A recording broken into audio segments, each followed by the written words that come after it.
Hello and welcome to the Gooner Talk, back again with you guys for another episode of a Raw Reaction series, joining you after Arsenal have beaten Brentford 3-0 in what was a dominant, clinical and overall expert demolition of a side that have not lost a Premier League home game by as big a margin as what you have just witnessed. Thank you for joining me. This is the only show I'm going to be doing whilst I'm out here because I've caught 10 minutes to myself to be able to do this after watching back the game. I'm very, very happy with how the game has gone, considering if this had been a loss, it would have been a little bit trickier to enjoy things, maybe. Only a little bit, but you know, Arsenal's very big in my life, so and a win is very much appreciated. Where to start with that? I mean, first of all, the display overall, as I've said at the start of the show, clinical, brilliant, dominant. The type of performance that we want to see in reaction to the last Premier League game, which of course was that loss against Manchester United. I tweeted out after the game saying, I don't think United realised how lucky they were to get a win against us, to be so clinical, to have Arsenal so open, to have Arsenal without some key crucial players in the team. But even today, Arsenal were without those key players like Martin Odegaard, like Alexander Zinchenko, and yet Tierney and Fabio Vieira in particular both stepped up to the plate and did brilliantly. I'll come to all the goals in a second, but first of all, Thomas Partey's return was just so direly necessary.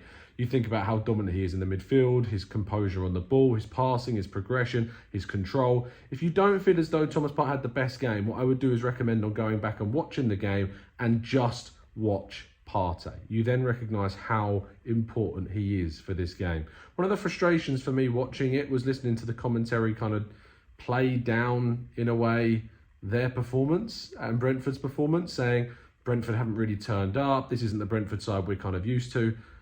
So what? I nearly saw them.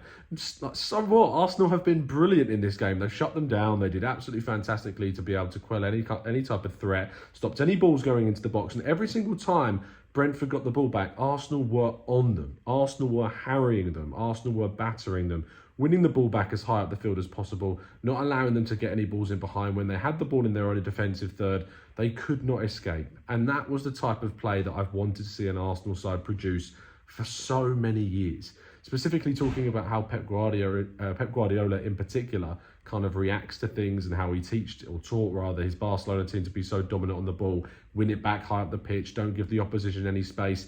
I have longed for somebody to play that style of football at Arsenal, and Mikel Arteta is trying to implement that high press, high energy style of play in order so that in any way the opposition cannot move, they cannot get out, they cannot do anything that they want to do.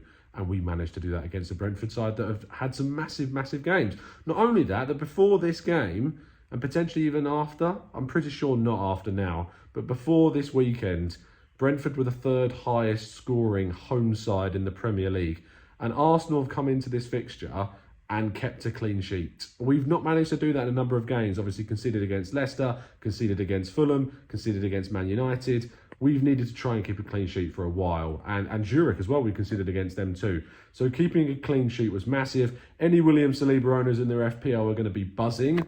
That's me, because he scored a instinctive header. Yeah, there's probably a potential for a little bit of luck about how he scored the goal, but I don't care. Is it intentional? I love to think that it's intentional. I love to think that potentially we've seen a player backwards header the ball off the post and into the net. I feel as though it's kind of one of those techniques where he tries to get his head on it and get someone at the back post, but it was such a good connection on the ball that he didn't even need it. He was brilliant outside of the goal. Even if he hadn't have scored, I would have said that Saliba had done fantastically well, because his dominance, his recovery pace, his tackling, his composure, his passing, all were fantastic. And I thought overall the defensive four did brilliantly too. White, Saliba, Gabriel and Tierney. I'm interested to go back when I get back from the honeymoon, of course, because I'm not spending any time on Wyscout whilst I'm out here. But I am looking forward to when I get home to looking back on Wyscout and specifically looking at Kieran Tierney's performance, seeing where his average position was, seeing how he played his passes, because actually what we've seen from Tierney against Zurich was a player that's trying to learn the Zinchenko role. And despite the fact that I don't think he played the same kind of inverted fullback role that he played against Zurich, if you look at the way he played for Gabriel Jesus' goal, where he would usually run to the byline and cross, this time he cut back, found Granit Xhaka in the middle of the box, who curled a perfect ball to Jesus, who is so good in the air for someone so short. Like, we were always talking about in the summer, Arsenal need to go out and they need to go and try and find someone that can come in and be a threat for them in the box, be a threat for them aerially. Actually, if we get the right amount of quality passes into the box, all we need is someone that can get their head on the ball with a level of quality that will end up getting them a goal. And Gabriel Jesus is doing that on a consistent basis. Not only that, but Eddie Nketiah as well scored that header against Zurich. We've got two players that if you can get the ball to them in the box, in the air, with the right amount of quality, they will finish it. So that's really important for Arsenal. But going back to the actual cross from Xhaka, that was absolutely excellent. Could not fault the cross in any single way because it was perfect. His performance was very, very solid as well. The only frustration for me was a needless yellow card. People might say that it's a professional foul in that moment. I don't think it was necessarily needed. And there may be a time further down the line in the season where we now lose Granit Xhaka because of a potential suspension. So that was really my only bugbear of the game in Xhaka's perspective. Other than that, great at progressing the ball, great at playing. So yeah, really, really pleased indeed. Moving forward to the final goal of the game, Fabio Vieira of an absolute peach of a worlder from out of the side of the box into the post. I think the biggest thing for Vieira coming into this season and coming into this team was always going to be the idea that if he didn't score early or didn't get an assist early, the pressure would be a bit on. Similar to kind of how Nicolas Pepe, when he arrived at the club, if he didn't score, if he didn't get an assist, he would certainly not have been able to kind of build up that momentum. Fabio Vieira's now got that kind of pressure off his back, which is really key for him going forwards. And hopefully what we can see from Fabio Vieira now is if Ødegaard is out for a certain period of time, or if he's ever out for any period of time, we've now got a player in Fabio Vieira that can cover that. And what's even more exciting is the potential to see Fabio Vieira and Ødegaard play in the same team. That's what I would really, really love to see, because the potential there, it's endless. The creativity, the drive, the dribbling, the technical ability, all of that. Playing Vieira and Ødegaard together could be exciting. I did feel that we missed Ødegaard today. I thought that some of his passes in behind were a bit lacking. I thought if we'd had his presence inside and in around the box, we could have won this game by even more. But I was still very impressed by what Fabio Vieira did. I thought he was excellent. And then towards the end of the game, I mean, to break the record for the youngest ever player to start, Nwaneri, congratulations to you, fella.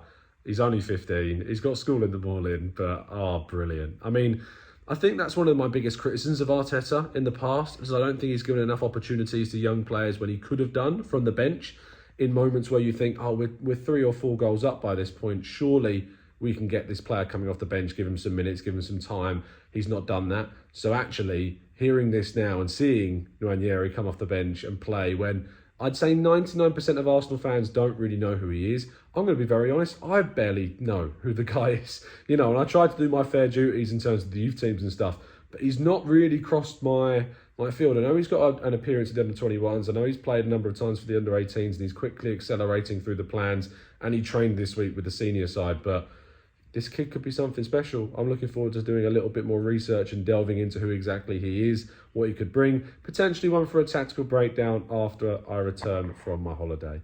I hope that you have a fantastic week.